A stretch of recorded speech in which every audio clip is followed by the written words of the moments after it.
Tere tulemast Jott-fraktsiooni. Tere! Mina olen Jaanus Ojangu ja minu kõrval istub Jaan Uustalu ja me moodustame ühise Jott-fraktsiooni. Jaan, palun räägi meile, mis on Jott-fraktsiooni mõte? Noh, Jott, muidugi Jaan ja Jaanus räägiks 20 minutit erinevatel teemadel, vahel ka külalisi kutsudes. Me siiski julgeksime loota, et me suudame 2 saatelõigukest 6 välja anda 20-minutilist ja need oleksid siis tehniliselt kuulatavad kas ainult helifailidena või ka videofailidena. Ja meiega kontakti võib saada ka siis meie Facebooki lehekülje kaudu www.facebook.com. Ma arvan, et esimest saadet siin räägiks natukene, kuidas siis tegelikult see Vabaerakond tekkis. Mina mäletan algust, kui 30. märtsi aastanumbrit ma ei julge isegi öelda. 11. See oli Selavi nimeline kohvik restoran ja selle tagatoast moodustasime siis mõtteklubi Selavi. See, et me kutsume ennast Selaviks, mis siis prantsus keeles on selline elu, ei olnud mingi niisugune meeleheitlikkus, vaid pigem on üks tegemist ühe kohvikuga Tallinna vanalinnas, kus me kohtusime punases värvis tagatoas. Jah, me moodustasime kohe tagatoa alustuseks ja lihtsalt see nimi osutus niivõrd sümboolselt sobivaks, et me võtsime oma klubile sellise nime. Aga kui me ennast siis formaliseerusime selle tegevuse mingi poole aasta vältel, siis võtsime nimeks Vaba Isamaaline Kodanik.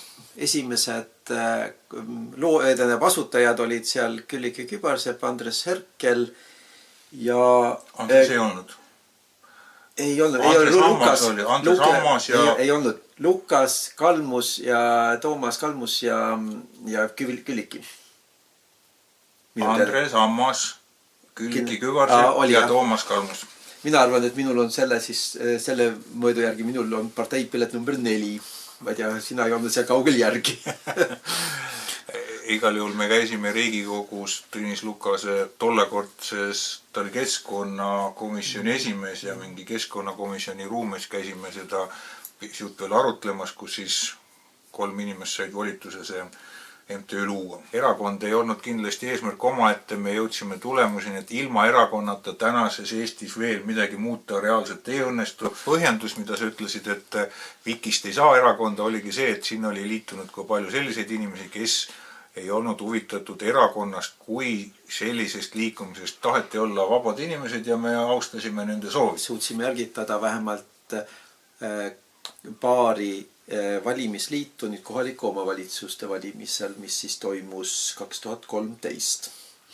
Nii Vaba Tallinna kodanik kui Isamaaline Tartu kodanik oli siis tol ajal suhteliselt suure selle Vaba Isamaalise kodaniku sugemus. Aga sealt edasi siis tuli ikkagi välja, et mingi tuumik või ütleme siiski, ma arvan, pooled Vaba Isamaalise kodanikud oli ikkagi selge, et ei, meie peame ise oma erakonna looma, seepärast, et kõik muud katsed siin ühiskonna tegevust muuta või võistlikumaks muuta, tüüp petitsioonid, jääkeldrid, arvamusfestivalid jooksid lihtsalt liiga. Üks valdav osa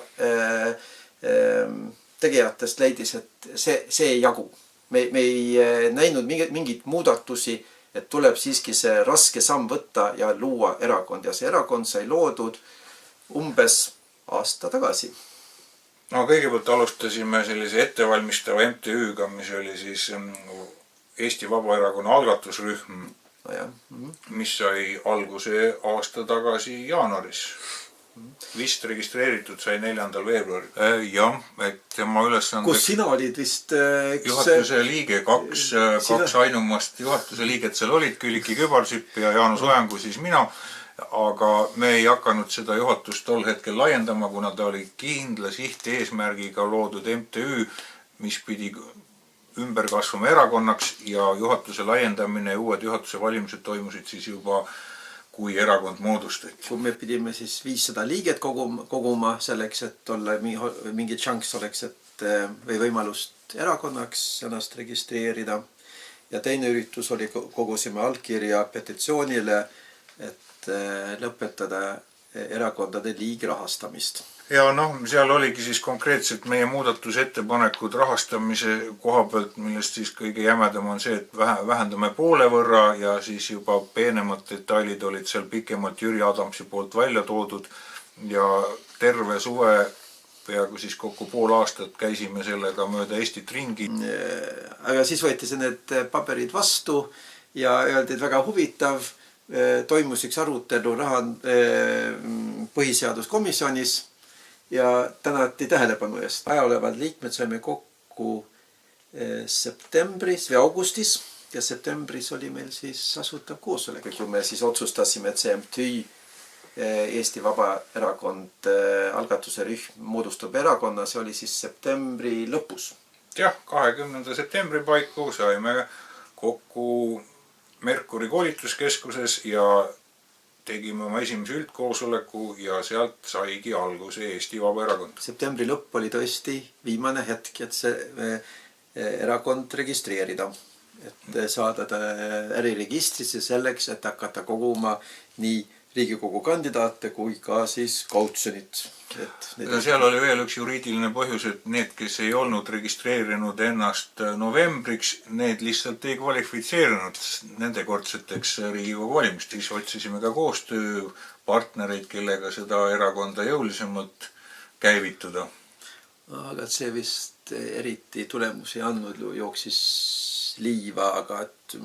meie olime avatud suhtlema mitmele poole ja me ka suhtlesime, aga osapooled kas olid liiga kärsitud või liiga radikaalselt, nii et pikemaajalist koostööd ühegi poliitiliselt tõsiselt võetava rühmitusega enne valimisi ei tekkinud. Ja tuleb isegi tunnistada, et organiseeritud liikumisi oligi väga vähe, minimaalselt või siis pisut jämedamalt väljendades polnudki neid. Parem Eesti oli see nimi, kellega me tegime tõsisemalt koostööd, kes meist nii-öeldes lahku lüües meie andmetel lagunes hoopis koost, nii et tol hetkel nad tundusid kõige tõsisemad, aga alles ei jäänud neist ka midagi. Ja millele kohe järgnes muidugi järgmine see piir, mis tuli ületada 125 kandidaati Riigikogu valimistele ja nendega koos siis ka kautsjon, mis igale liikmele on 355 euri. Nii et kui seda kokku arvestada, see on üle 40 000 euri. Et suhteliselt suur summa meile. Ja see tuli koguda puhtalt annetustest, sest et kellegil seda raha korraga välja käia ei olnud ja riik selliseid algavaid erakondi ja demokraatiaid täna ei toeta.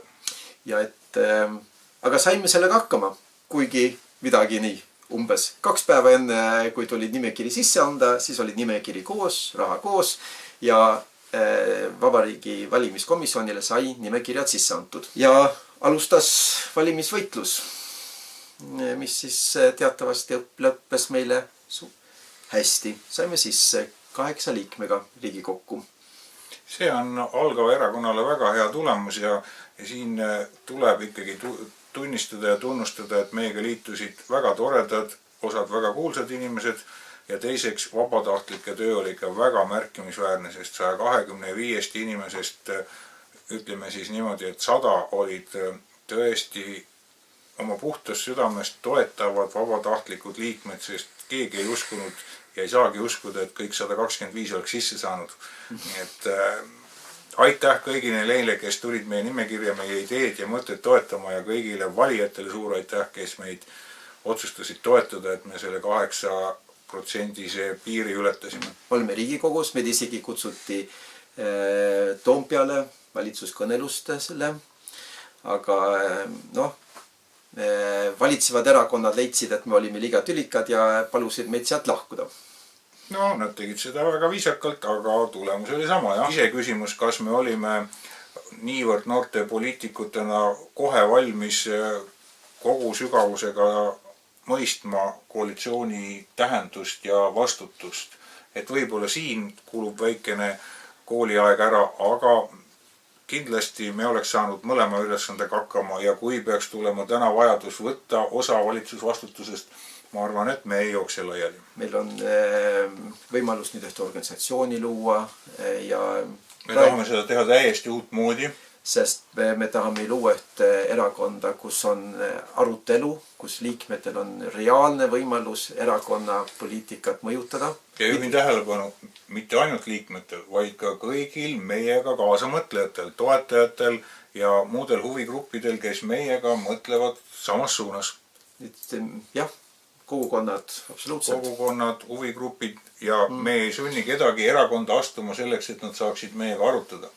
Et oleks üks võimalikult laiapõhjaline arutelu, kust me oleme veendunud, tekib üks Eestile soodne poliitiline seisukoht. See seisukoha tekkimine on muidugi pikk protsess, aga et kõik alustame sellest, et koht on, kus me saame teineteist ära kuulata, oma arvamused ära kuulata, need selgeks vaielda ja siis on koht, kuhu neid esitada edasi järgmisse tasandisse ja meie organisatsiooni nägemuses peaks see jõudma siis lõpuks head ettepanekud koonduvad Riigikogus. Praegu reaalselt käib meil siis büroo ülesehitamine, tegevdirektori konkurss käib, mis siis loodetavasti jõuab siin aprillikuu jooksul lõpusirgele ja sealt edasi siis hakkame oma niisugust püsivat struktuuri looma. Mai lõpus tuleb ka üldkogu. Jah, mai lõpuks peaks olema uus tegevjuhtkond, bürood ja kõik toimkonnad, haldustoimkonnad käimas, töötamas, kes juba valmistavad ette uut siis üldkoosolekut või üldkogu, kus siis saab ka juba poliitiliselt arutelusid edasi viia ja jõuda järgmiste sihtideni ja nende kinnitamiseni. Me ikkagi loodame selleni, et tõesti struktuur tuleb selline, mis võimaldab kõikidel osaleda ja kõik mõtted jõuavad lõpuks läbi arutatud ja kohale, et ei tekiks seda hetke, et ideed küll kuskil tekivad ja siis nad sumbuvad või summutatakse ära. Meie loodav organisatsioon peab tagama selle, et kõik head ideed jõuavad õigetesse kohtadesse välja ja neid asutakse arutama Riigikogu tasemel lõpuks. Aga täname ja oleme väga rõõmsad, kui te meid järgmine kord jälle kuulate, vaatate. Aitäh! Aitäh!